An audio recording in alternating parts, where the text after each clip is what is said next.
And even an ounce was only 60% Coke. I was going to say, did you reduce Yes. the amount of cut as Yes. it went higher? Yes. Okay. So you're talking now, an ounce is 60% Coke. Yeah. And you've got big lumps Big. of rock, what they call rock, which is pure cocaine. 95%. That's what they call kitchen Coke. So you cosmetically adjust it so that it looks really, really good. And even an 8-ball or even a quarter ounce, you would cut a certain amount of rock in there so that cosmetically it looked great.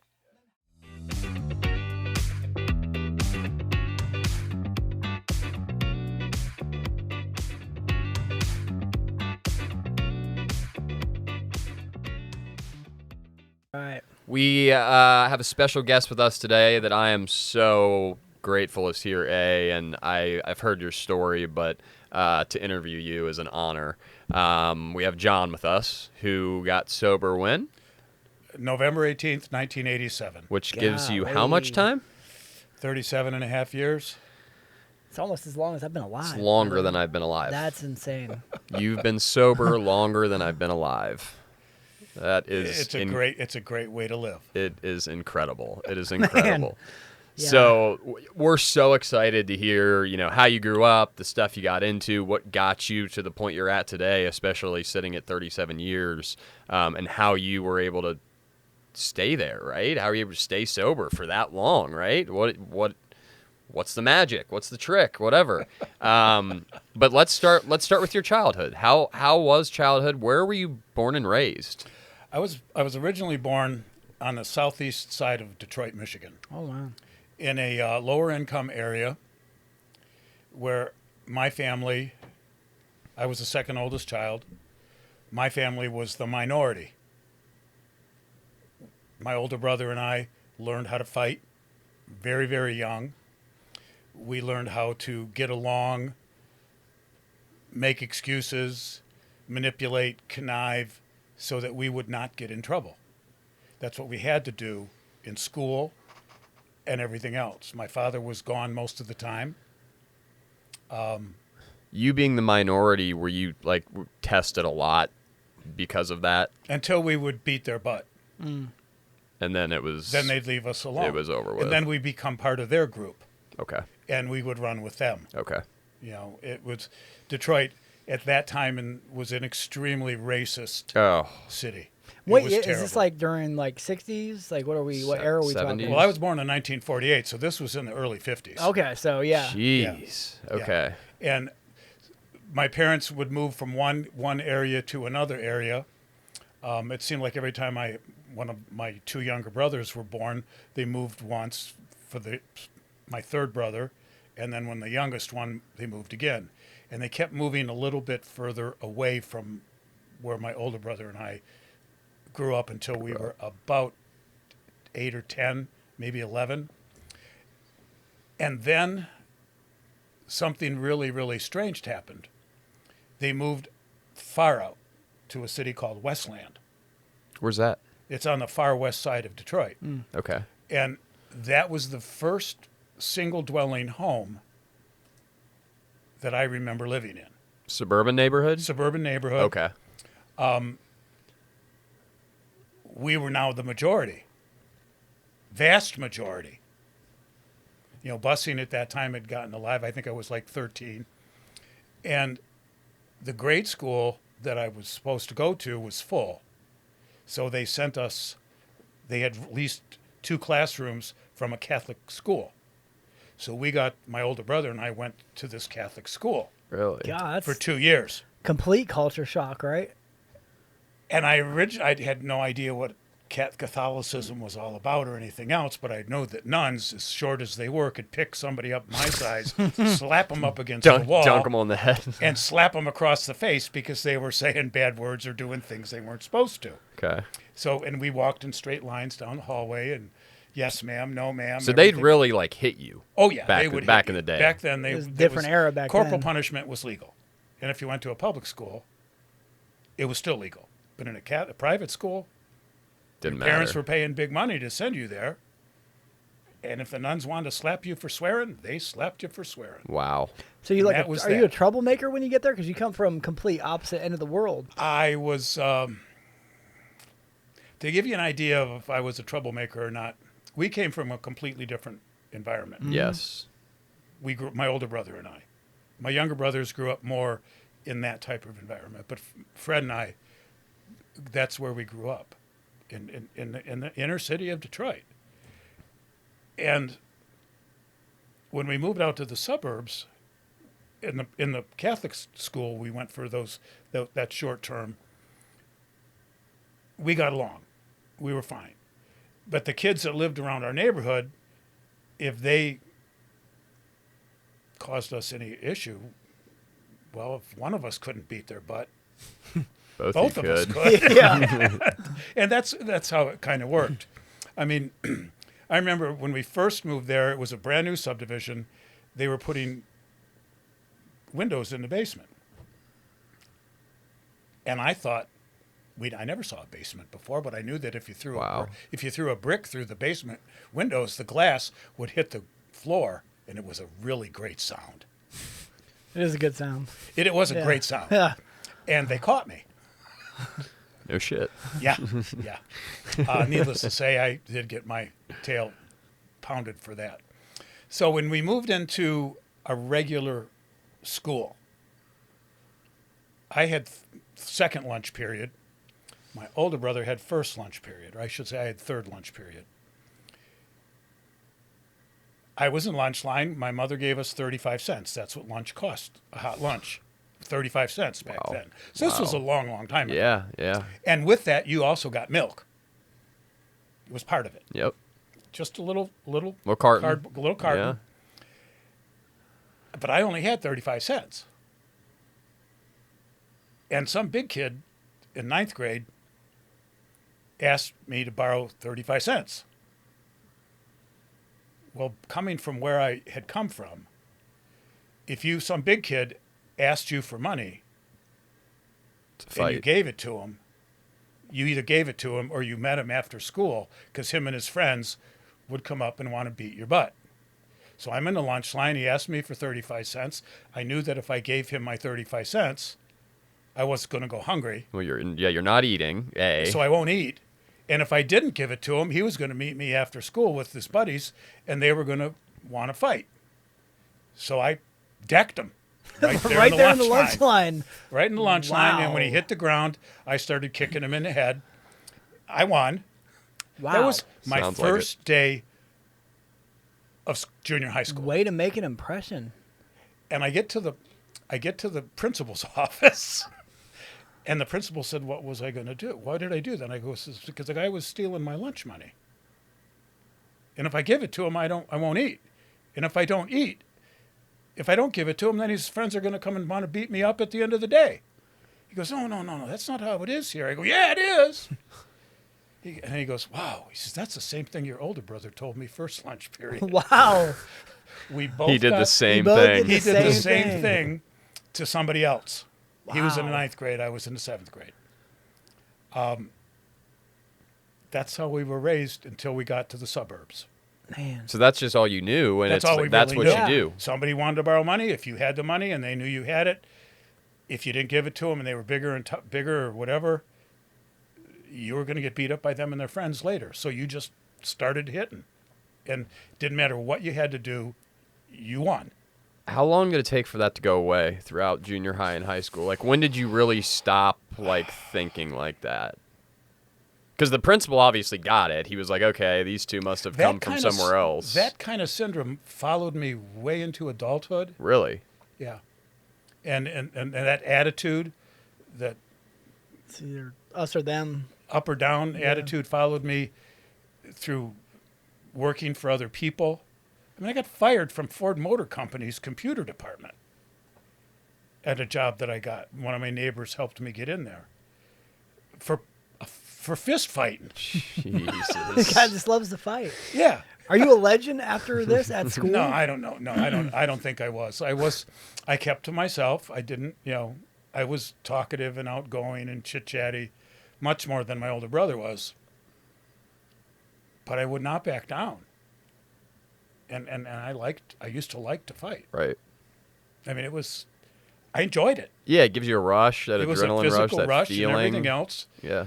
And that followed me all the way through the military when I was in the service and everything else. Interesting. So I guess that's a breakdown of where I was raised at and No, it how makes I was perfect raised sense. But it's changed. Yeah. I still am confrontational, Sure. but there's a better way to solve your issues now than, grabbing a Just board and hitting hitting somebody somebody. upside the head. Yeah. And that would be if the board happened to be there and they were winning, you hit them with it. That's how I was when I was young. It's what you knew. That's what I knew. It's what you knew. That's it. Yeah, till I was taught different. Did you get out of high school or out of school without that first drink or drug, or did that start? Okay. Okay. Question answered. Okay. I heard the first drink or drug. When did the first drink or drug enter your body, and what was that like? My father didn't really drink, but there was always a 6-pack in the house. And those beers would last for a couple of weeks. He'd have a 6-pack. They didn't really come in cans back then. They were bottles.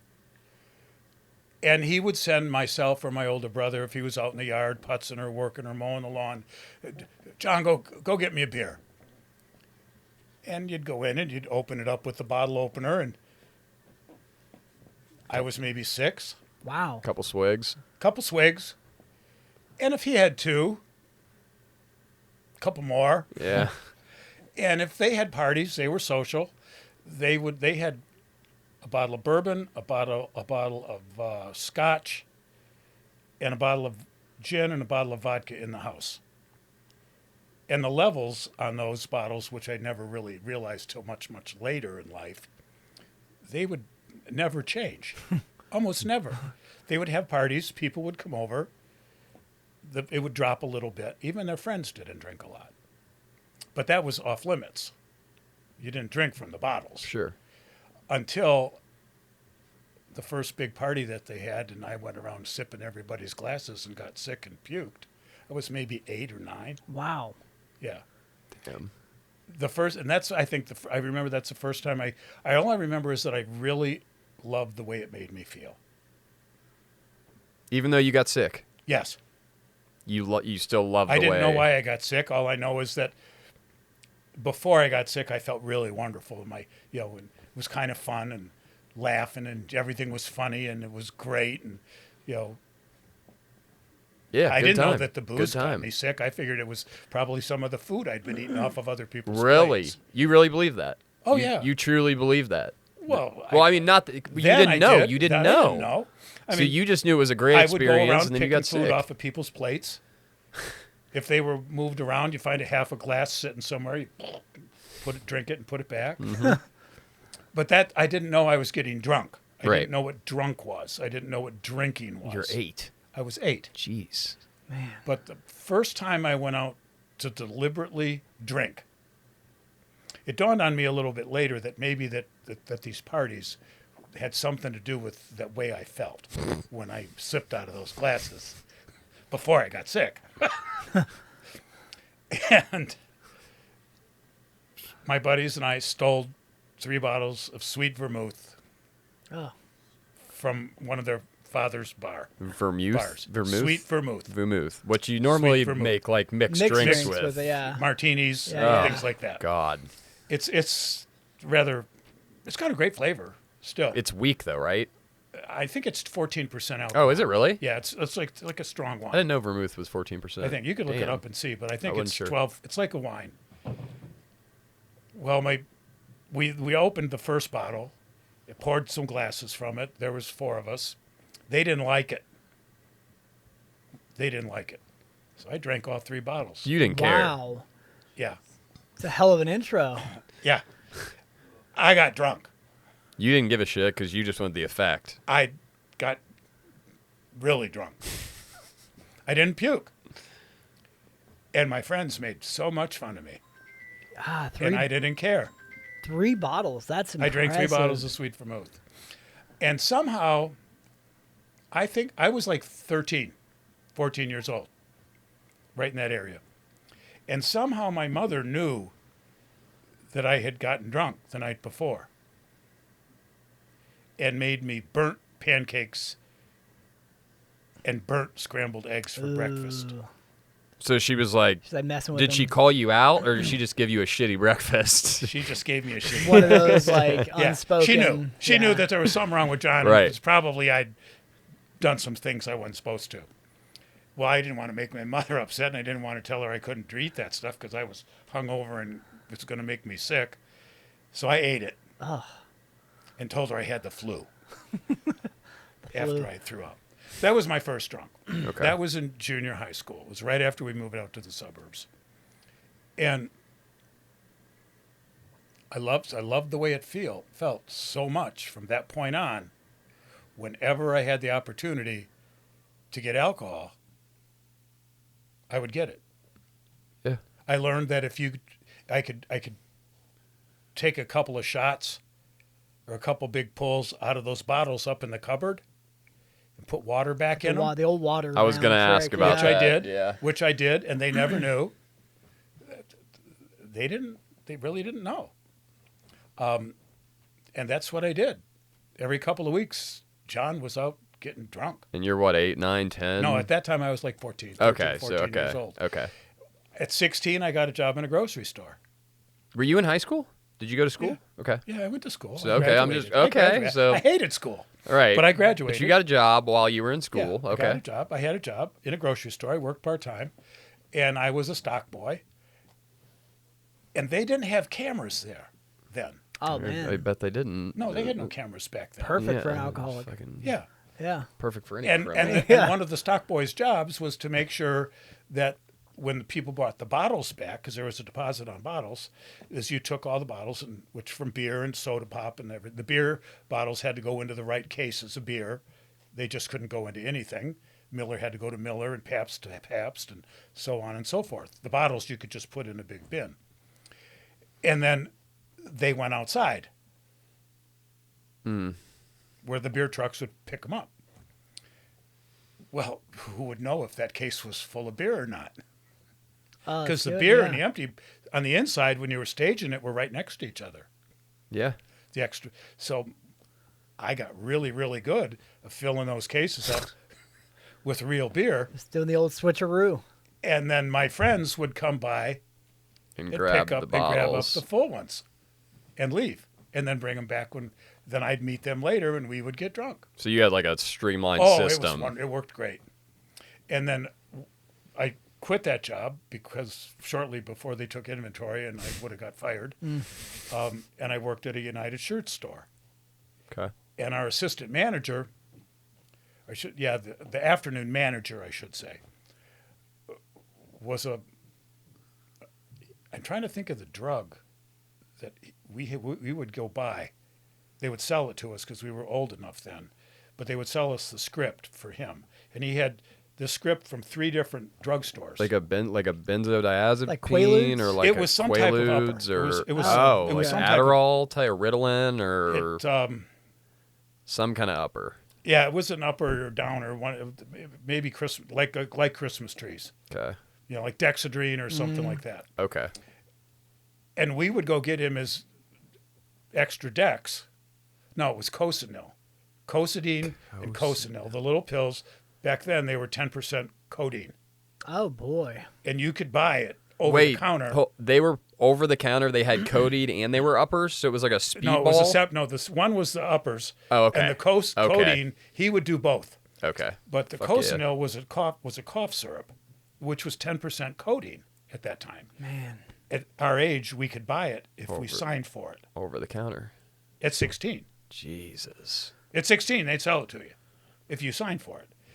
And there was 3 grocery stores or 3 stores in that. So one day a week, one of us would go to one of the stores, and then the other one, then the other one.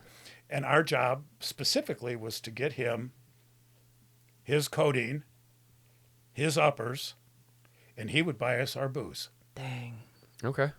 Because only drug addicts Right. do that. Yeah, you would never touch And drugs. then he would go upstairs, do his stuff, pass out till the end of the shift. We'd wake him up. So he had 3 16-year-olds running his store. This whole store. And selling him, well, yeah, and I his- guess Well, trading. we made more money but- on giving clothes to our friends Right. for discounted prices, of Ah. course. Yes. Wow. Okay. Which afforded us so we could buy our booze. Gotcha. Different Yeah. time. Man. I quit there before inventory also. Smart. But that's how I lived. Yeah. So Yeah. does that give you an idea of my Yeah. drinking? That's where my that drinking career started. gives us a and this great is idea. like not even adulthood yet, Yeah. right? No, Like, I was by the time I was 21, I'd been married for 3 years. Been in the military. How was the 3 years. military? What'd that do to you, or how was it? Just out of curiosity. Do Taught any me to realize how stupid some of the people in the military are. Where'd you go? really? I was in the Air Force. Air Force. Okay. Yeah. My dad always told me to go to the Air Force if I was going to do anything, so you don't have to do shit. Oh no, I fixed planes. Okay. I fixed navigation equipment. So you were doing shit. Yeah, you were. Yeah. Was this during like Vietnam or anything? No, every time I got Air Force usually didn't go to Vietnam. Yeah. Some did. The pilots did, and some of the bases, but the bases were usually in Thailand, or Laos, or someplace else. So the Air Force people would go to those bases, which were near Thailand, near Vietnam, Yeah. and we would fix the airplanes when they could come back. Interesting. Every time that I had orders cut to go to Thailand, I had one time to go orders cut to be, I was out of the country on what they called a temporary duty assignment. So they canceled the orders, and when I get back, and then my practice wife, my first marriage, that I got married when I turned 18 on my honeymoon, she was pregnant. She had convinced the Air Force people that she would kill herself and our son. Well, we had 2 sons at that time. If they sent me out of the country without her. Wow. She was a better fabricator of Yeah, bullshit that's than pretty. I was. And it worked. I got out at a little over 3 years Damn. on an early out, fully honorable discharge. No shit. Yeah. I don't know if I would have done it. Interesting. They trained me for over a year. Yeah, I was gonna say. It sounded like you kind of enjoyed it. I liked my job. Yeah. I liked what I did. You got any crazy like overseas stories? Any weird dealings No, I out never, there? other than there was a fella that was in the radar shop right next to us. I was in the inertial navigation program. And we called him, God, what the hell was his nickname? I have a feeling it's something. It does, ridiculous. he was, he would just jump off of his bench and start, Chicken Man is what we call him. Okay. Chicken Man. Because he Yeah. would jump off of his bench and he'd start and cluck around the room and then go back to his bench and start working. That is bizarre. And the second year that I was on the base that I was at in Indiana, they sent him, he re-enlisted and he went to Hawaii. Good for him. I was in charge of one entire shift.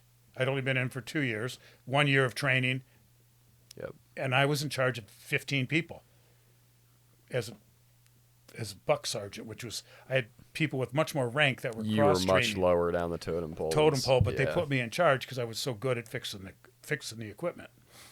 They sent me on a TDY to Hawaii, where he was. And no money. I had like $3. They called me at 3:00 in the morning and said, "You get to be on a plane at 6. You're going Wow. TDY." That's how they did things. There's a reason a married person with 2 kids wouldn't like it. Yeah. Yeah, imagine that. I get that. If they wanted you to have a wife or family, they would issue you one. That's how they said That's how it. they rolled. I mean, that's what they did then. That's what they said. That's what I was Jesus. told. Oh my God. And so I went to Hawaii. I got $3. I had enough money to go to the Airmen's Club and buy 2 beers. A beer at the Airmen's Club. Well, you could buy more than 2, but that would have been like 40 cents for a beer. Okay. It was a big beer. Okay. And I was going to go to the Airmen's Club, and I'm walking across the compound, and I hear my name being yelled. And I go, wait a minute, I'm 4,000 miles away from anything. Nobody knows me here. And I look across the street. Fucking across the Chicken compound, Man. Chicken Man. And there's Chicken Man running over towards me. He just re-enlisted. He had $13,000 in cash. Oh, that's your best friend right now. So what Yeah, that's yeah, I your was going buddy to say, right now. what is your first thought when you find that out? What's your first thought? We're going to go party. Yeah. That check him was in. my first thought. New best friend. So I don't know if the way of my life is unfolding gives you an idea. I was a little opportunistic. Yep. I wanted things my way. If it was fun, that's what I wanted. I didn't like facing reality as it was when I could escape into La La Land through alcohol Sure. or uppers or downers. 'Cause, Whatever, yeah. You know, I did a lot of those too. Do you ever do Quaaludes? Yeah. Can you tell us about that? Because we're too young and neither of us had a chance. It was a long, long time ago. God.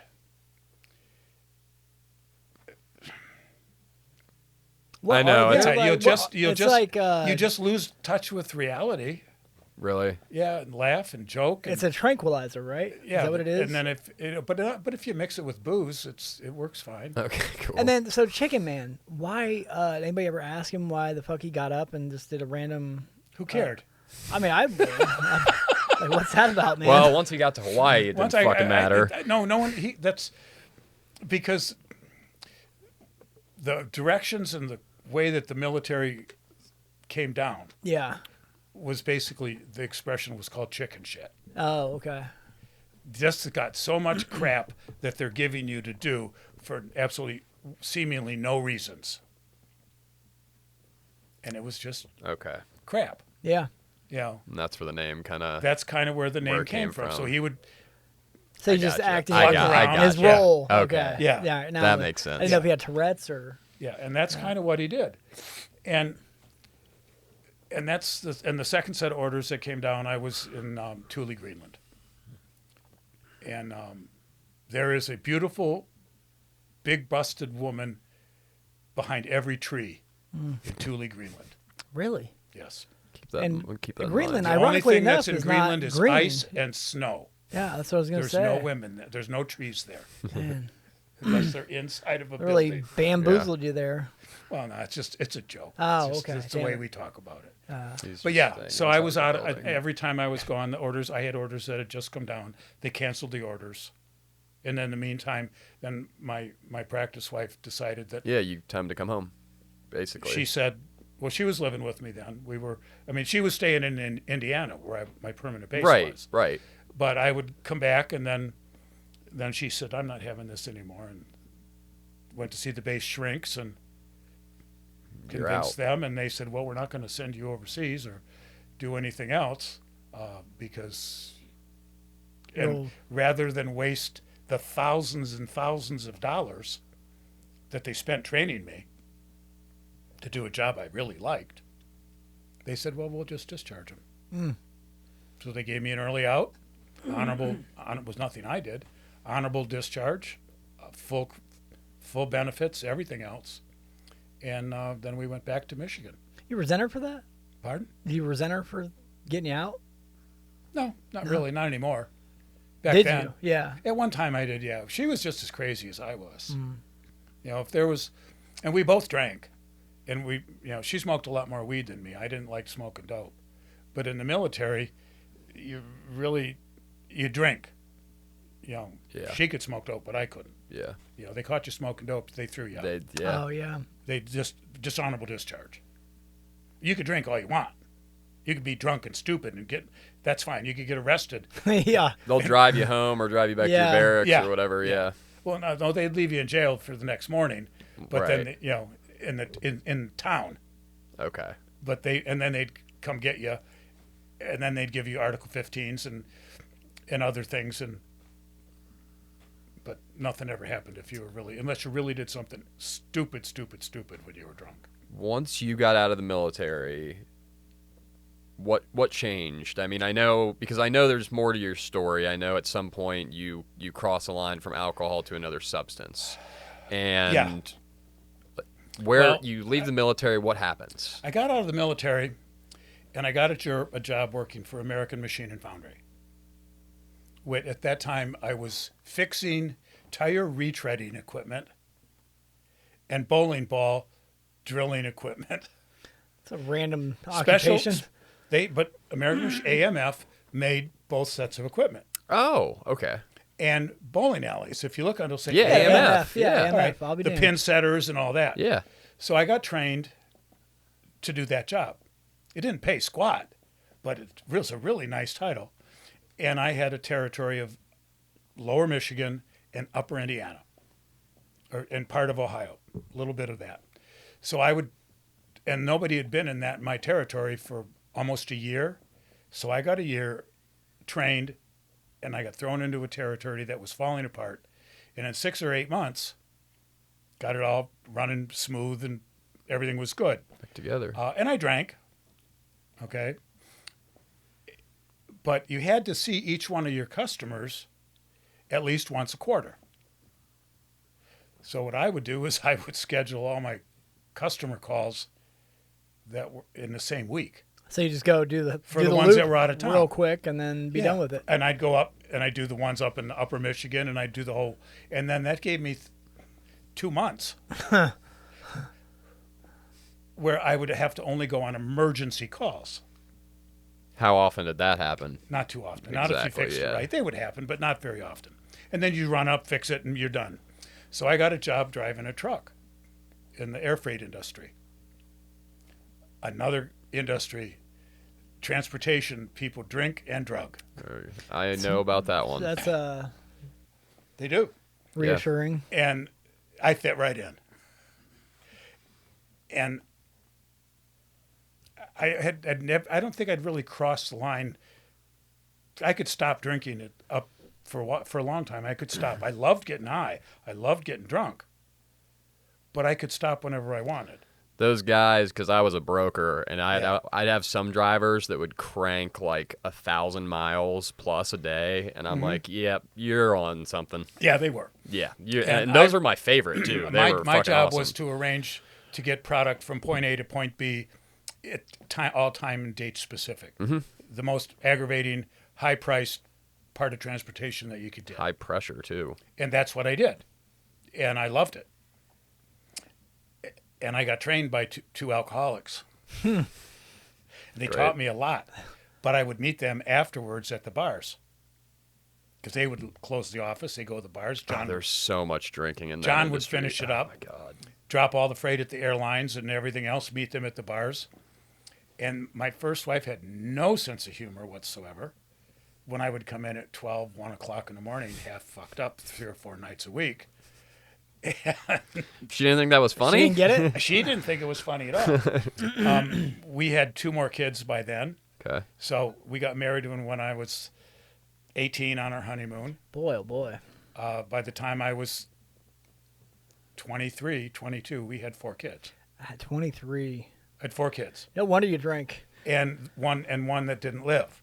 Our first one didn't live. Oh. Well, it's part of life sometimes. Yeah. But instead of being at the hospital taking care of my wife and talking to her, what did I do? Drink. I decided that pain, I went out and got drunk. Yeah. Huge lesson in So that. I didn't have to feel it. Huge lesson in that, by the way. Yes, I didn't have to feel the pain. I didn't want to feel the pain. So I possibly back then I was getting to that point, that line, where once I crossed into alcoholism and drug addiction. All right. Those people that I was working for, I was supposed to become a full partner in their company.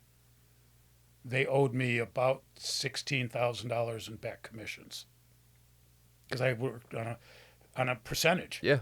I was self-employed, delivered freight, got a percentage of that, and they told me that they would give me a percentage of any new customer freight that I brought in for as long as I had the customer. Yep.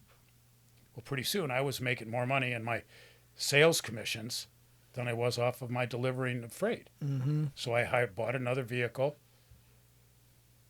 hired somebody to drive the one van, and I went and did sales calls for 2 or 3 days. You found a the week. clients. Yeah. Yeah. Picked up new customers.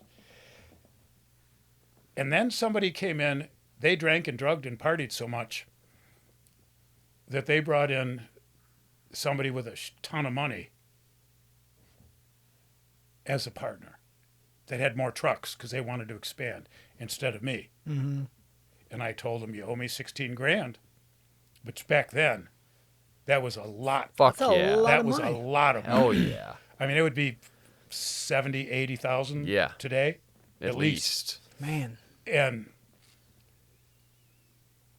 they said, well, we'll give you so much a week. I went, no, you give me this much a week. You got the money. They just invested a ton of money in you. They're your partners. But I'll tell you what, for every week that you don't give me this much money, I'll take a customer away. One of my customers. Oh, okay. One of my customers that I brought aboard, I'll take them away and put them in my business.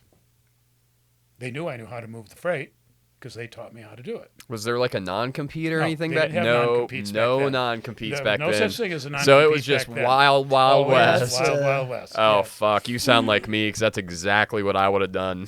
And the first week that they didn't pay me, I took my best account away. And every couple of weeks, I'd take another one away. And when I took their biggest customer away, Ooh.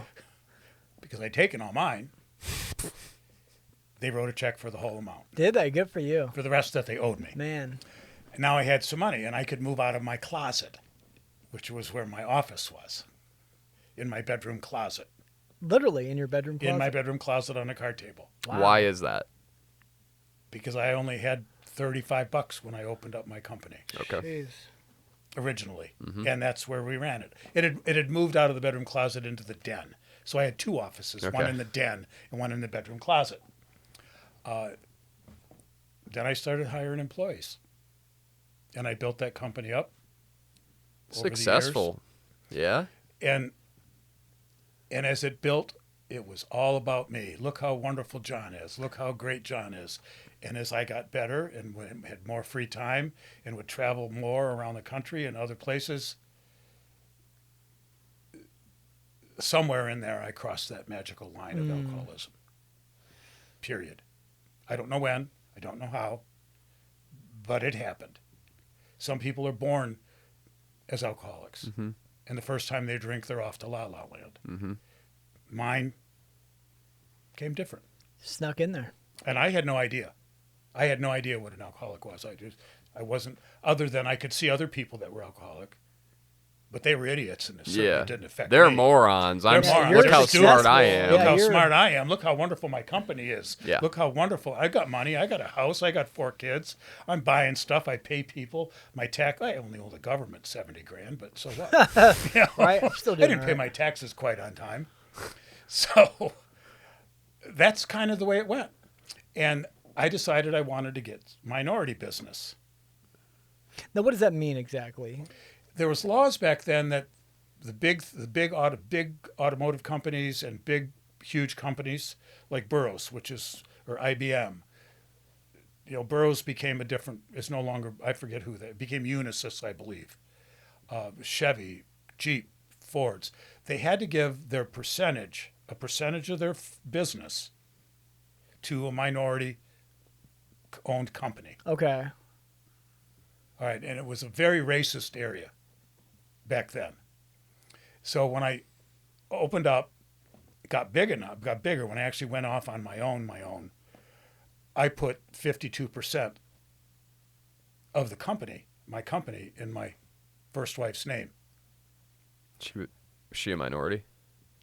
Women were a minority. Ah, the women card, yeah. And I could go to these corporate traffic managers. Because you're over 50%. She owned 52% of the company. Bam, minority. And I can say, you have a choice. You have to give a minority X amount of your business. This is a minority-owned company. My wife owns 52% of it. I will be the person you're dealing with. So who would you rather do business with? Me and my wife and our group, or the other people? Okay. I would say other words back then. You could Yeah, say yeah, them. Now you can't. So it's like you and your wife, or, the black people, the black folks. The blacks, yes. Yeah. Okay. Yeah, we would use other words. And it's like, it's like a different time in the country. And that would almost automatically get me 5 to 8%. Yeah. Man. Of their air freight transportation, charter business. It's fucking brilliant. And my company it jumped from maybe 800,000 a year to about 3 million. Wow. And this is what, 70s? Yeah. That's crazy. That fast. Logistics, crazy. too. So I got divorced. God. Anyway, it got and it all went to my head. So now you've got this crazy ego. I got this You've crazy got all ego, this all money. this money. I'm renting one house. We bought a bigger house. Damn. I rented the other one. We went on phenomenal, fabulous, crazy trips. We drank like fish. And I thought that was normal. Thought Pretty you were good. at the mountaintop. Yeah, pretty good. Yeah. Not bad. Until I wasn't a very good husband, I will say. And my first wife was just as crazy as I was. But we had kind of agreed that is what the other one didn't know wouldn't hurt us if we just kept it quiet. Okay. It's like the military. Don't ask, don't tell. Don't ask, don't tell. Well, I told. John, you broke rule number 1. But the only rule you had. What did you tell? I felt guilty about an affair, one of the affairs that I'd been having. And she thought, she pretty much knew I was running around, but somebody else had hit on her, a friend of mine, Oh, okay. because he knew I was running around with this other girl. Oh, okay. And she asked me when I was really drunk. And I told her the truth instead of lying. So that started her off on a Yeah. Yeah. open road. Yeah, I Yeah, mean, yeah, it's, yeah. yeah. And Beginning of the end. the beginning of the end. And I finally said, I will stop what I'm doing. I stopped. You need to stop. She didn't stop. By stop, you mean just messing around Yeah, as well? stop Okay. running around. We'll be faithful to each other. Okay. She didn't stop. I'd already rented an apartment of my own. And she didn't, so I moved out. And this lady's got 52% of your company. in her name. 52%. I moved, and I already had divorce papers already written up and everything else, and she was issued divorce papers the next day. Really? Wow. Yeah. 3.5 years, about three and a quarter years later, the divorce got finalized. It took that long to get How much money did that cost you? There was nothing left. Really? No, it was gone. Wow. She had full control of the company Yeah. and the money. So the first thing that happened was I stopped getting a paycheck. Man, Yeah. I bet you're regretting that big reveal Yeah. now. Shit. I noticed the laughing that's going Man. on. Well, what does any good, self-respecting drunk do? Got to get that money Go back, and- Got to dog. get the money Got it, back. yeah. How Gotta can find a way to get that money I mean, I had a back. $400 a week bar tab. That was my max. $400 a bar tab back then. Back then. It was a huge Yeah, bar. Beer that's- was only 60 Fuck cents up a a shell. tab That's now. insane. Yeah. Well, I had that tab in 4 bars Jesus. where I did most of my drinking. So when one would reach the The limit. Yeah, you move on to the next. and then I'd pay them off, and I just rotated them. Yeah. Yeah. Golly. And so I thought about ways that I could make money. Now my support, while the divorce was going on, was about $1,600 a month Okay. for 4 kids, Okay. which was a lot of money back Especially back then, yeah. then. All right. Yeah. And there was 2 houses. Landlord people rented and lived in one, or were renting it, so that was paid for. But they paid the rent to her. And then the big house. But you're still kind of in deep shit. I'm still in deep shit. Yeah. Yeah. Because I got no income coming in. Yeah, you're in The trouble. company's doing phenomenal. There was tons of money. But you're not And getting you're paid. responsible still for paying all these things? Yeah. for parts. My name's on the titles of both the homes. Buddy. Yeah. Get yourself in the worst deal of all time. Well, but she had control of all the money, Yeah. and I couldn't get control because she's a minority. And my attorneys say, Oh, if you yeah. take that company away from your wife to get the money, you have just caused a woman with a business and 4 kids to become indigent. The courts will crucify you. Come after you. Yeah. So just leave it be. So I did what any self-respecting drunk could do to make his money. I knew that the one place I could make a ton of money was sell drugs. Okay. Sounds like a great idea. So I gotta So that's what I decided to do. And have you had any experience selling No. drugs prior to this? So No. this is like your grand scheme idea, I had not. Oh, I'd experienced drugs, uppers, downers, but not pills. selling them. I liked hash. I liked hash oil. I didn't like weed, but uppers and downers mixed with alcohol were phenomenally good. Okay. Christmas trees, black beauties, those were the names of the drugs back then. okay. They didn't have fentanyl. They didn't have some of the. Sure. They didn't have OxyContin. Yeah, Yep. yeah. You know, they didn't have stuff like that. They had ludes and you know, they had things like that. So you, And I'd done most of those. you just decided it was But there was not a lot of money in those. okay. So why would I want to get involved in something that I liked that there wasn't a lot of money in? Yeah. So the one thing I knew where there was a lot of money was snow. Okay. How does cocaine. one go into the cocaine business? Well, anybody that went to the bars as much as I did, there was always stuff floating around. Oh yeah. But I wouldn't do it because only drug addicts do cocaine. yeah.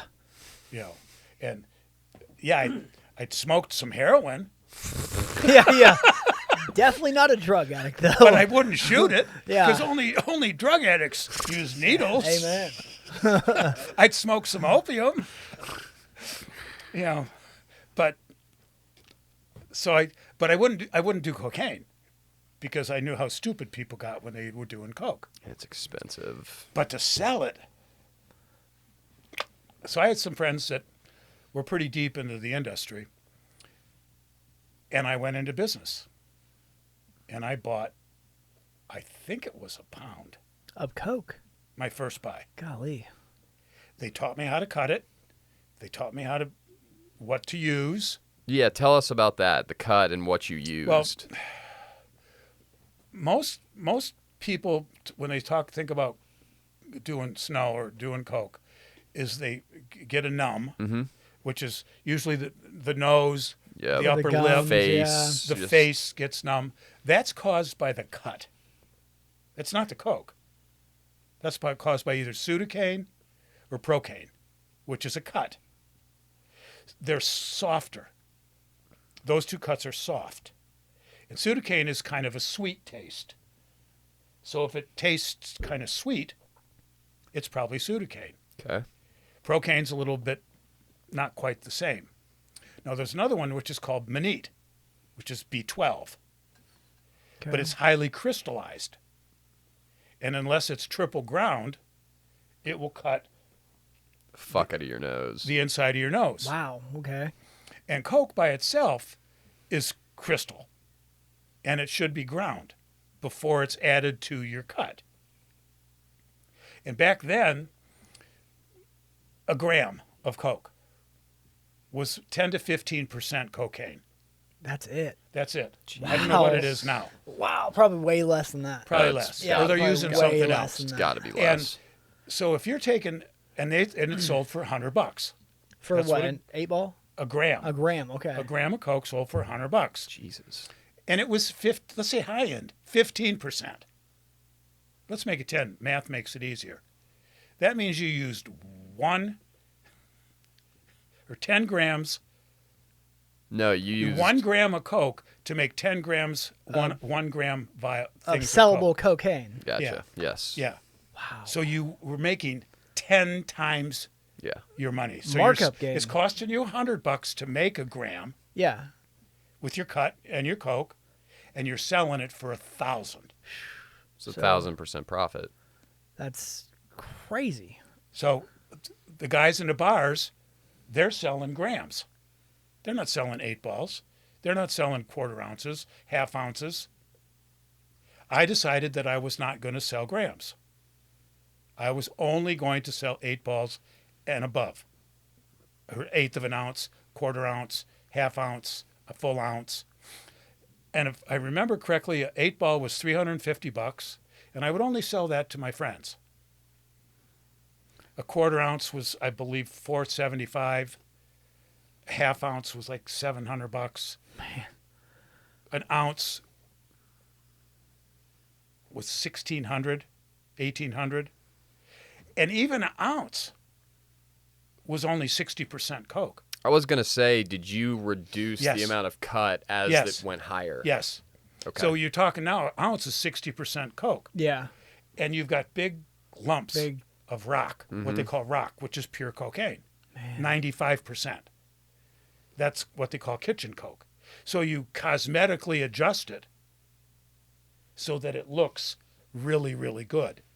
And even an 8 ball or even a quarter ounce, you would cut a certain amount of rock in there so that cosmetically it right. looked great. Yeah. Then how do you blend it? Like, how do you make sure? You use, I would what they do is I would triple grind the cut, Yeah.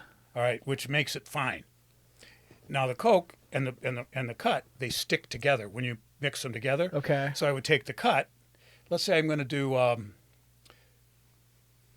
I want my shake, what they call shake. That's the powder, not the rock. I would take and say, okay, I'm going to make my shake 45% or 40%. I take 4 grams of rock, grind it up, 6 grams, or I should say 10 grams of cut, grind that all up, then mix the two together. So now my cut's 40%, or the shake is 40%, and then I would take pieces of rock, cut that up to cosmetically make it look the way I wanted it. Okay. And then if it was going to be like a higher volumes, I would add more ground Good cocaine. ground rock to the shake, Okay. so that because they would test the shake. Hell yeah. Yeah. And if you're selling an ounce of Coke, your shake better come back at least 50%, Yeah. 50 or 60. Yeah. But nobody tests an 8 ball No. or a gram. No. They just, oh, that gets me numb. I think I like it. Yeah. Right. That must be working. And I never let people come to my house, ever. Yeah. So what's your operation look like? As much as you can share. Well, I got out of it decades. I know. Yeah. I've been sober for a long, long time, and I stopped doing drugs before I Quit drinking. quit drinking. I tell people that I was involved. Just let the word be out. Let my name. And you didn't have cell phones back then. You had a pager. Mm-hmm. Okay. So they could page you, and you would have to call them back. Then they would tell me if I call them, they tell me what they wanted, and I tell them the price, and I would deliver it to them. Are you ever terrified doing this? No. No. You ever have any like close calls or anything like that? I had a guy steal some out of my Corvette once. But not like while you were there. You just. No, I wasn't worried about that. Police were never an issue. It was all clean. I never got caught. Yeah. Never. And then where do you get it? Like I should have got caught. Where do you buy like the bulk? Are you buying it from my somebody dealer, at the bar? my supplier, got his from Miami, from Peru, Okay. and I was in Detroit, and I was there was 2 of us in Detroit that sold Peruvian Coke. Peruvian Coke was a softer, flakier, less crystalline product than Colombian or Jamaican or any of the other stuff that was there. It was much softer. It was also kind of a pinkish, translucent color. Interesting. It's where it came from. It's the way it was made and grown. And that's what I sold. So it was a better quality than what people were getting used to. Mm-hmm. Plus, I was giving a better quality. I was selling a better quality. Right. So they were spending the same amount of money for a better quality. Yeah. And you were And I was available. a volume guy. You wanted to sell big I packs. was volume. You didn't want to fucking deal with. And I did that for 3 years. And then the day my divorce got final, and I was moving a couple kilos a month minimum. What's a kilo go for back then? God. 2.5 pounds. 10K, Okay. about. It's got to be more than that now. Man. So you made probably some pretty decent In the money first and 6 got months, out. in the first 6 months, I didn't do anything. I wouldn't do snow. I didn't do cocaine. Yeah. I sold it. Yeah. I had over $50,000, and I hadn't gotten into kilos yet. Yeah. In the first 6 months. Sure. Wow. Profit. I had $50,000 in cash in my house. Jeez. Holy fuck. I drank every day. I partied like a madman. Yep. I went places. I took phenomenal trips. I lived. I did shit.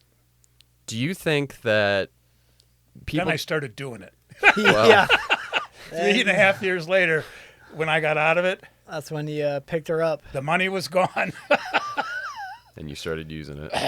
Do you think that people talk about their worst day sober is better than their best day using? Do you agree with that comment? 100%. Yeah. Yeah. Okay. 100%. I was just curious if any of those days where you were crushing it, right? You had all this money and you were going on these trips and things were good, so to speak. Like, was there fun in there, or was it just fucking misery the whole time? There was a lot. No, there was a lot of fun. People can have fun. I had a lot of good times. Because I did too. I had Yeah, oh, fun yeah. too. I won't say that everything was bad. I had some good times. But a long-term relationship Yeah. with a member of the opposite sex was something that lasted more than 3 months. Right. I told the girls I went out with that I'm here for a good time, not a long Not time. a long time. I'll treat you like a goddess when I'm with you. But when you're not, I'm not with you. I don't care what you do. Just keep it clean for when I'm with you again. And that's what I told them. And they didn't believe me. They wouldn't believe me. I mean, I have said a play. We're watching Peter Pan at a play in one of the shows downtown Detroit with one of the girls I was dating in early, way before I met my present wife. And she tells me she's pregnant.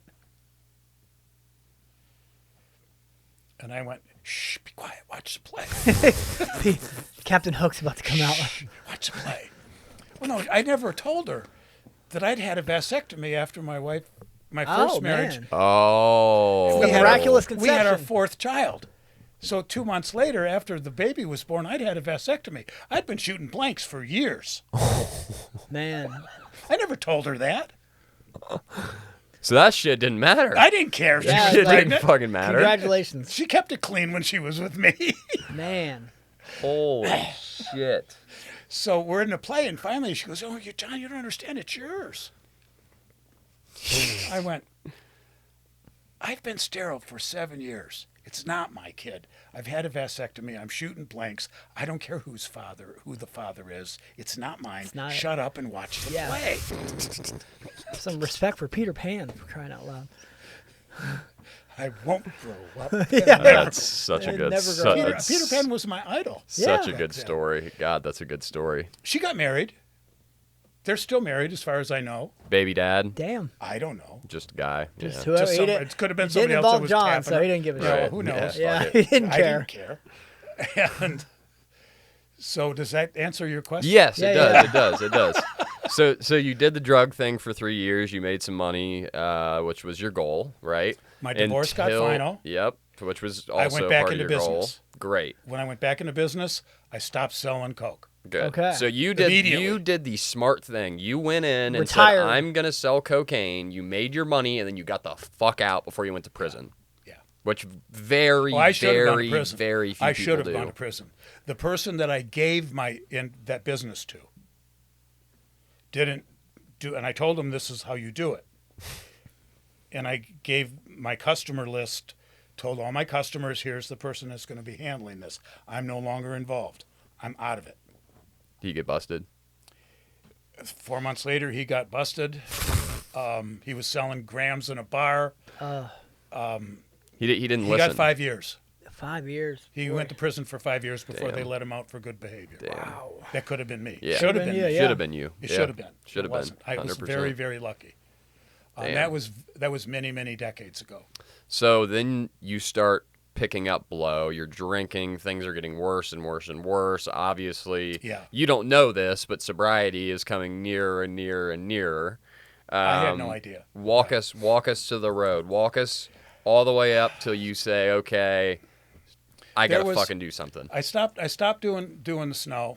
Occasionally, I would go buy some, and I would, I would do some periodically. And I hadn't even met my wife, my present wife at that time, but a friend of mine named Chuck got involved, and him and I used to party together constantly, and we would drink and do everything else for a while, and he was much worse than I was in my mind. I mean, he ran over his own mother with her car, and she died. I Oh think you told me my that Yeah. story. Yeah. God. It's a different story, but they were out one night together, and he was driving, and they got in an argument, and he left.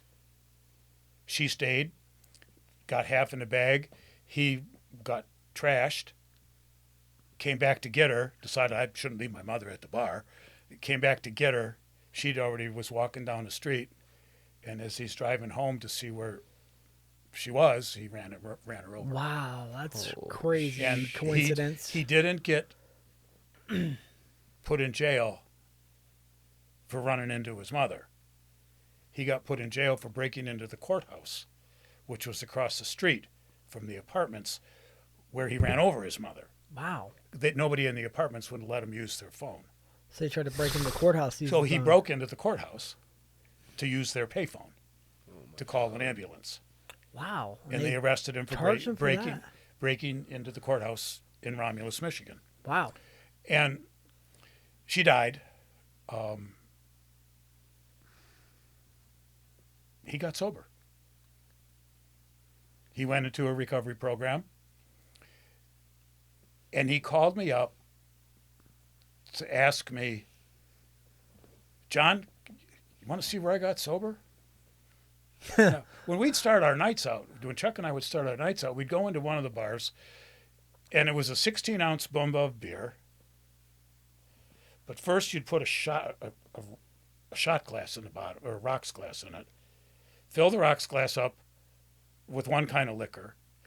Fill a shot glass up with another kind of liquor. Drop that into the rocks glass. Oh God. Take the rocks glass, put it into a 16-ounce Bumba of beer, which was about this big around. Fill that up with beer, and we chug it.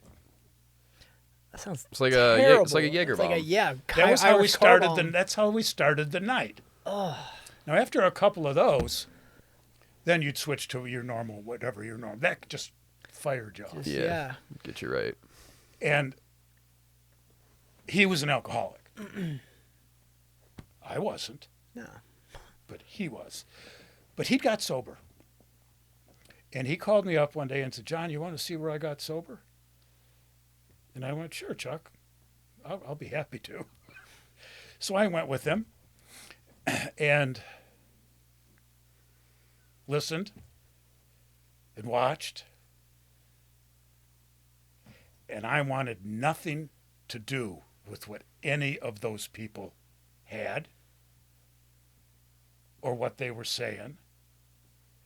That was their problems.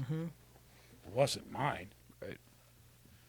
If I ever got as sick as Chuck, yeah, I might Sure. think of that. Yeah. But you're not that bad. But I'm not. I don't have a problem. I got plenty of money. I got my sex life is great. Yeah, I've been divorced, but everybody's been divorced. Yeah. Look how my business is doing great. Yeah, I've lost a house. So what? I've had a couple of foreclosure. Big deal. So my kids don't talk to me very often. They're not happy to see me. I'm when I fine, get though. 'em. And I had 4. And that was in 1982. So took you some more doing before you. Yep. 3 years later, I met my present wife towards the end of 85. And the thing that I liked about her more than anything else is when we met, she could hang with my drinking about 2/3 of the way through the night. And absolutely gorgeous, intelligent. Obviously, she picked a wonderful man to be with, Clearly. Yeah. at least in my mind. And I had been looking for some type of a relationship with a female that was going to be longer In 3 months. Yeah. than 3 months. Yeah. And I knew that I really liked her. And we started going out, and we moved in together. She moved in with me.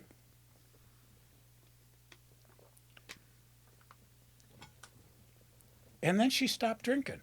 She was a teacher. She stopped drinking because of some situation that happened with her at school on a weekday So drinking at school. in the morning. Yeah, yeah, yeah. Okay. I drank 5 to 7 days a week, and she only would normally drink on Friday or Saturday. Okay. So a big difference. Now you go out Yeah. on a Tuesday night and you get half in the bag.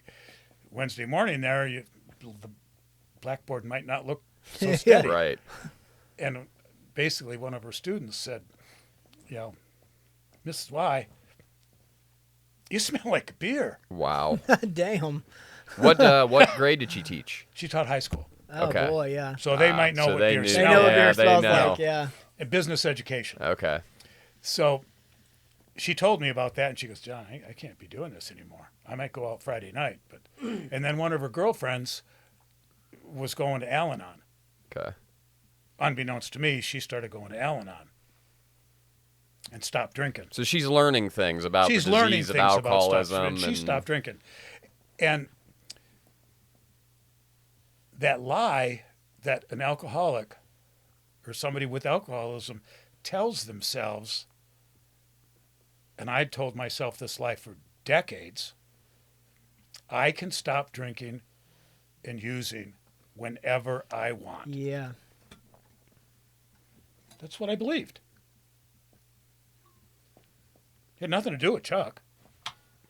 Nothing. But I couldn't.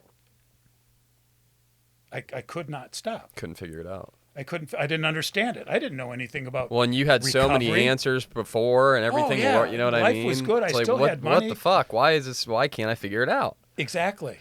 And every couple of weeks, I could make 20 days without drinking. And then something would happen, good or bad, that I would have an excuse to use. I didn't like the pain. I didn't like. What do you think's more dangerous to an alcoholic, a good day or a bad day? Who's They're in the same. recovery? Yeah. I think they're the same. Probably the good day, though. That's what I think. I'm in the same boat as you. Whenever I have would a think really good day in What recovery, a wonderful reason to celebrate. well, because you want to make it just that, That much better. Yeah, and that eternal joy and happiness of that first original buzz, and that high that I would get for so many years prior, it was now just a fleeting moment on my way to being stupid, Wasn't working. and it wasn't working anymore. I could drink and I'd get drunk. There was no such thing as But it just sucked. to have 3 beers. But I could prove to myself that I could go out and have 2 or 3 beers But that's fucking miserable. 'Cause- today, but I would be miserable and angry. Yeah, Yes. Yeah. because fuck, Yeah. who wants to have 2 Who fucking wants to have 3 beers? beers? Yeah, it's a What kind waste of- What kind of idiot What wants a that? waste of time. Yeah, like, what a waste of time. So something happened, and I'd given her some money, a couple $100, $250, $300 to pay my electric. I think it was my gas bill in the house that I was living in. And she worked right next door to the gas company, so she could pay the bill. I said, make sure you pay it today. Well, she forgot. I didn't tell her that if she didn't pay it, they were going to shut the gas off. It was like 20 degrees outside. Oh boy. Oh fuck. Yeah. And Boy. it was in November in Detroit. It was really cold. Oh that year. man. Oh Yeah. yeah. And I get home early from, from where I was, and the gas is shut off. The house is cold. And I went out and looked at the meter, and there's a lock on the meter. Well, I did what any normal person would do, is I broke the lock off and I turned the damn gas back on. The gas company didn't like that. They were watching John, which I had no idea. Then, and after I turned the gas back on, I went to the Eagles Club. Okay. Made sense to me, and I drank almost a fifth of Jack Daniels that day, which was one of my more pleasant drinks. Mm-hmm. It's one I liked. When I got home, they had taken the meter out. Oh boy, that quick. Damn. Yeah. Wow. Yeah, they were watching. There's reasons they were watching. What I didn't tell my girlfriend at the time is that if she didn't pay the bill, they were going to shut the gas off because of a $1,500 gas bill that I'd stuck them with someplace else. Yeah. earlier. Gotcha. Yeah, I didn't tell her that. Yeah. Gotcha. So now it's going to cost me $1,700, $1,800 plus a security deposit, a huge one, and they're not going to turn it on till Monday. Yeah, and they got to bring a meter back out too. Yeah, They'll probably charge you for that. yeah. Well, I had the money to pay it. I mean, I had the money in the bank Just to didn't pay get it. paid. I mean, business was good, but I couldn't get the gas turned back on, so I went back to the Eagles Club. She's not home yet. I come rolling back in that night. It had to be 11 o'clock, 11:30. And I raised hell with her. How stupid could someone be not to follow John's instructions? Yeah. Mr. Smart. And I said, she's crying. I went, Lee, get out. That's brutal. Out. Her mother only lived 2 miles away. I knew she'd go to her mother's. My rationalization. As she's crying and she walks around the back of the bed, I wasn't physically violent, but I was emotionally Sure. very manipulative and controlling, like most people with alcoholism are. And we're all really, really good about it. Mm-hmm. We're really good at it. Yeah. Oh yeah. She walks around the side of the bed, bends down, picks up 2 suitcases. She was already packed. She was all ready to go. You just gave her the ticket out. And now I'm standing there feeling like a dumbass. She was And already she- planning to bounce. She She's calls She's your already walking bluff, out the man. door because she knew I was going to come back drunk, raise hell. But she had a big fire going in the fireplace and everything else. Yeah, she So called, the house wasn't that cold. Wow. called your bluff. And had one of the space heaters down in the basement so the pipes wouldn't freeze. She'd done all that. She's responsible. Stupid woman. Yeah, right. How dare Yes, you? she was responsible. And now I'm standing there. I'd never told her that I loved her because that would show a weakness, and that would be maybe something that she would take advantage of, which I didn't want to have that happen. Yes. Fear is a terrible thing. Yep. And I'm standing there by myself, stupidly drunk. The woman that I loved just walked out the door because I threw her out. And I'm going, damn. I don't want to I don't like living like this anymore. I can't stop drinking. Maybe that dumbass Chuck was right. And the next day, I started my own recovery program, a 12-step program. And that was November 18th. It was a Thursday, I believe. So that night that you kicked her out was the last night you had a drink or a drug. Yeah.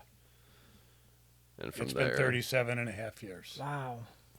tell us about some of the miracles you've seen in recovery? I'm sure you've seen a million of them, but some that stick out maybe, or maybe even some stuff for you in the past 37 and a half years that... I can only relate the stories and the experiences that I've had in my recovery life, and how the changes are that have happened to me and what I've seen happen to other people. Mm-hmm. If I haven't seen them or only heard them, I really have no business talking about them because Sure. I don't have the knowledge Yes. of that. But I have, for myself, Yes. those old timers at that meeting up in Detroit that I went to that on my own, the first time I walked in on my own, they put me down at a new person's area and said, and you've heard me say this before, kid, I was 38, kid, you don't have to live like this ever again. And we'll show you how to do it. I didn't believe a word of it. How could they know? Yeah. They couldn't know. You don't know John. They don't know me. They don't know who I am. They don't know where I'm from. They don't know how wonderful I The really fuck am. you gonna tell me what I need? But they were laughing. They were joking. They were having fun. They seemed to be at peace with themselves. And I was miserable. And getting drunk wasn't making it better. Wasn't working. I'd been trying to not drink for almost a year. And they told me and shared some of their story, and they faked being new. I think they did. I still think to this day that they faked being new because they were at a newcomer's table. Mm-hmm. And they told me to do some things. Suggestions. They said Basically answers that weren't John's. that weren't John's. That's essentially what it is. Yes. But if they were happy and having fun, I had proved to myself that my way wouldn't work. I could not stop for more than 20 days. And I was angry, miserable, frustrated, and looking for whatever reason I could justify. Excuse. I call it an excuse nowadays. Whatever excuse I could rationalize into a reason for me to drink or to drug. Yeah. Good or bad. Yeah. And my brain would do it. I think any good alcoholic would think that way. And that's what I thought. So they told me I was supposed to do certain things, go to this, stay in that recovery group that they were, not necessarily their group, but they gave me a sheet of paper that said you're supposed to do one of these things every day. You drank every day and drugged every day, didn't you, kid? Kid. Well, yeah. Well, you need to go to one of these. That's the dagger, dude. Yeah, When they hit you with kid. that, you drank every day, didn't you? Did Drank this every every day. single Humbling fucking moment. day. Drank Yeah. drugged every You're day. like, fuck Yeah. yeah, Yeah, I I did. did. God All damn right, it. you want to learn how not to do that? Go to one of these things every day for 90 days. That's what they told me. I remember thinking that 90 and 90 was insurmountable. And I thought, Impossible. bullshit, 90 days, that's the stupidest thing I've ever heard. How can these people are lying? There's no such thing that people have been in recovery and not drank for a year. Lying butt wipes. Let alone the time I've put in, now. So I said, I'll do what I'll do it. I'll do it. I'm so angry. You so were in miserable. enough pain. I was in enough emotional pain. I knew that I couldn't do it. I could not Listen, live the way I lived Yeah. anymore. I didn't want to live that way anymore. And they said they would. I didn't believe them, but they said they could show me how. And I said, okay, well, you can show me how to change how I live, find a better way. All right. So I looked on that sheet of paper the next day, and I went to one of those other recovery things that were listed there. It was at a church. I go banging on the door. The lights are all off. Nobody's there. I go around the side door and banging on the door. There's nobody there. I walk to all the doors around the church, and I'm banging on the door, and finally some old janitor comes walking up. And I asked him about the recovery thing. Yeah. He goes, "Oh, they ain't had no recovery thing here for months." Oh, no. I went, Those bastards. "Those lying pieces of sacks shit." of shit. Oh, I was furious. Worst case. Yeah. Yeah. I would have Yeah. been fucking pissed. I was in one of the bars that I drank at. Was only about 2 miles away. What'd you do? I looked back at the piece of paper, and there was a meeting that started a half hour later than the one I was trying to go to that had been shut down.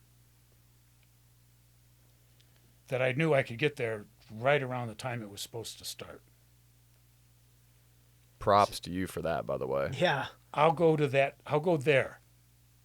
But if that son of a bitch is closed, Going to the bar. I'm going to the bar. Right to the bar. That's exactly what I said to myself. Yeah. I got there. I was a couple minutes late.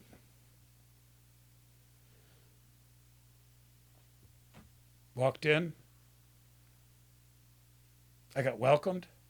People shook my hand, Smiles, laughter. smiled, asked me to sit down, told them I was new, put me at a damn newcomer's table. Do they even, I don't even think they have those No, anymore. I Yeah. don't like They do in used some to. places. That's how that was up in Michigan. Oh, okay. In Michigan. Interesting. Ohio does it different. That's Interesting. why when I first got to Ohio, I said, these people do it wrong. Yeah. Yeah. So I started doing what they said. Immediately what I found is that I was getting an emotional relief because I was going to these things. Now I'm seeing more of my customers. Before I would always take a customer to lunch, and we would always throw a couple pops down. And I never scheduled anything after lunch because I took the customer back to their place of business. Then I was going to go back to the restaurant or the bar or whatever we had been at, and I was going to try to hook up with the waitress Yeah. if I could. Sometimes I did, sometimes I didn't. And my girlfriend broke up with me, so I could do that. But I hadn't done that with her. So I kept going to doing what those old timers said. And at 21 days, I didn't drink. I hadn't had a drink in You 21 made it past 20. days. 21 days. Suddenly I knew that there was something else besides John in this universe that was controlling my drinking and my urge to drink. And I surrendered to that fact a long, long time ago. What that something is, I have no idea. Other people know, Yeah. but I don't care Neither do This- I. We're on the same page. like- You and I I are on don't the care. same page. what it is. I do know that there's something out there, positive energy force, whatever you want to call it, that if I surrender to that every morning, every day, and ask for that strength, You'll be all right. it'll be all right, and I have a pretty good day. I don't know when the desire to drink disappeared. Maybe 12 months, 16 months, 18 months. But I haven't had the urge to drink in decades. Wow. Decades. It's gone. What's one thing, two things. What's one thing that you're most grateful for in recovery currently, and then what message would you deliver to the person that is either still struggling or is early in recovery. Maybe they're in rehab or jail or prison. Some of this stuff gets played in correctional facilities. So 2 things there, 2 separate questions. Something you're grateful for today, and a message to the person still struggling. The biggest things that I'm grateful for is that I don't have to live in guilt anymore. I've addressed my past. We've all done heinous things under the influence. Yep. And we carry, and I know I carried around that shame for decades. It's a lot of baggage. A lot of baggage. And as I identified that garbage to another person, I pulled that, just imagine this big bag of junk that we're dragging behind us. I reach in there and I pull it out and I share some of it with you and with you. And I reach in and I pull more of it out, share it with you. And I do that enough times and really identify what's there. I identify the reason why I did the things that I did. Not the things that I did. The reason. The reason why I did them. And then I could address that reason. Once I addressed that, the bag became lighter and lighter and lighter and lighter until I could I knew who John was. I knew why I acted the way I did. And then I could address how to do the next right thing. Not John's thing. Sure. My thing got me here. Yeah. And once I was at peace with John, I could share it with other people. Yeah. I didn't have to worry about the crap going on tomorrow because tomorrow is fear. I have to plan for tomorrow. Right. Tomorrow might not happen. It might not happen. Yeah. But I don't have to have the expectation it's going to happen the way I think it's going to happen. And the past is gone. My past, when I share it with a still suffering alcoholic or person, a drug addict or person in recovery, I can give them hope. They don't have to live that way. What's the message you'd send to the person still struggling? Because trust me, they're watching. Time takes time. Oh, yeah. Time takes time. I wanted a ticker tape parade when I'd been sober a month. Look how wonderful John is. John's doing all right. Look at how great it is. Why aren't you all cheering and telling me what a beautiful job I am? How come you're not bowing down when I walk past? Man, yep. Time takes time. Time takes time. I love it. Jude, John, thank you so much, first of all, for coming out on a complete whim, which tells me that you live this shit. Yeah, I lived it. I mean, you live this shit. You live recovery. You mean it. And you came out here. You shared your whole story with us. Phenomenal story. We really appreciate it. There's one thing I do want to add. Please. Once I surrendered 100% to the fact that I am an alcoholic, I have alcoholism, I'm a drug addict. If it's mood altering or mind altering, the more I could get, the happier I am. Once I discovered that, and I surrendered to the fact that I can't do that, I was able to change. When I changed and surrendered to recovery, 100%, my life became a miracle. The happiness, the freedom, the joy that I get every day. Doesn't mean bad things don't happen.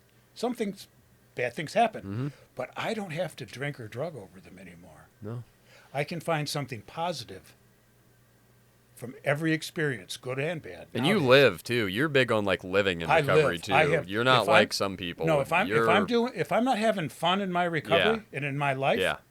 I'm doing something wrong. Yeah. It's not. What's the fucking point? I want to have fun. I I wanna didn't have get sober fun to in bum life. around, dog. I Yeah. want to have fun. Like, and the reason I came in on the whim, like you just said, is that if I can reach one person, just one, from something that I might have said that can help them find a better way to live in recovery and to stop relying on drugs and alcohol, then job's done. Mission everything is accomplished. Yeah. then it's well worth it. Yeah. Because the life out there without alcohol and drugs, if I'm not in control and I let something else be in control, is a wondrous, wondrous life. And I would not trade my recovery nor my sobriety for anything, period. It is the most important thing in my life. If I don't have that, I will lose everything else. Yeah. Family, kids, money, everything, All of it. all of it. John, you're the man as always. Oh, did you want to ask about the I fight? did, yeah. So I was hearing kind of a tale of you and Lou, like getting into. I don't know how I Yeah. missed this. He wanted Yeah. to. Yeah, Well, like well, before we wrap, we'll tell it yeah, really quickly. like a We were at one of those places where people in recovery go, Yeah. right? Yes. And I was the Yep. new guy this time. You were the new guy. And I was like hell bent that I didn't need to do the certain things that they told me to do and Suggested. Yeah. suggested. And John was like suggesting a certain thing, and I was like, no, fuck you. What the fuck are you talking about? I don't have to do that. Like, I think I might have said it like that too. You We're did. very You close, did. very You're close to pretty that. And we got into, a verbal altercation. I basically said if he didn't do it, he might as well go back out and drink because he won't get better. and like Lou. it was fucking hardcore. You can have your And misery as much as Lou- you want. Don't run that shit It's on me. it's so funny, and then I went out, I punched the ATM machine and broke my broke your pinky, knuckle. which Broke is his still pinky. fucked up, Man. and that's from you. Okay. But Well, you like it's learn. from the argument with you. But this is a reminder Yeah. of the suggestion that was given to me that I didn't take, and I fucking broke my finger over it. I hurt myself Yeah. over not agreeing with you, I'm gonna say Lou. like because I thought I knew everything. Yeah. Lou drank the poison and was expecting you to die. Like that is, yeah. It shows you how discombobulated and screwed up you can get early on. You know, And- because now we're fucking, We get along we're great. fine. Yeah. And then you when he know? came back into the room where we were at, yeah, I out loud yeah, told him and everybody Everybody. else in the room that was there because it was like that I was wrong Yep. in trying to tell him what he is supposed to do. It's his choice, not mine. If he wants to be miserable, he can be miserable. It's not going to cause Yeah. me. It's not going to John's cause still me going to go home get at the end of drunk. the day. But that's what you're supposed to do. But that's what I'm supposed to do, and that's Yeah. what I said. Yep. I was wrong. I admitted it, and It I was- don't carry that crap around with me. and I don't anymore. know if that I was remember the it. first time we met. It might have been. It wasn't the first time, no. I don't We'd- think it we'd was met either. before. But because I've always liked you. We had that same kind of banter, back and forth, demeanor type thing. And it was so interesting that I got into that argument with you of all people. But that broken pinky's a reminder, like that I can look at it and remember, like I know what that suggestion is. I know what it means, and it can remind me to do a certain thing that maybe I hadn't done that day. So. Okay.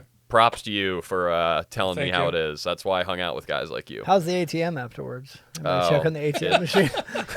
It was fine. Did you go make It amends was for the fine. ATM? It was Didn't fine. hurt it. I didn't hurt it. Yeah. Didn't drop any money at all. Nothing. No, nothing happened. Nothing. Not a dent. Damn. Not a dent. John, thank you, man. That was Thank fantastic. you very, very much, brother. That was Thank you. that was amazing. That's Thank it. you. Boom. That's it.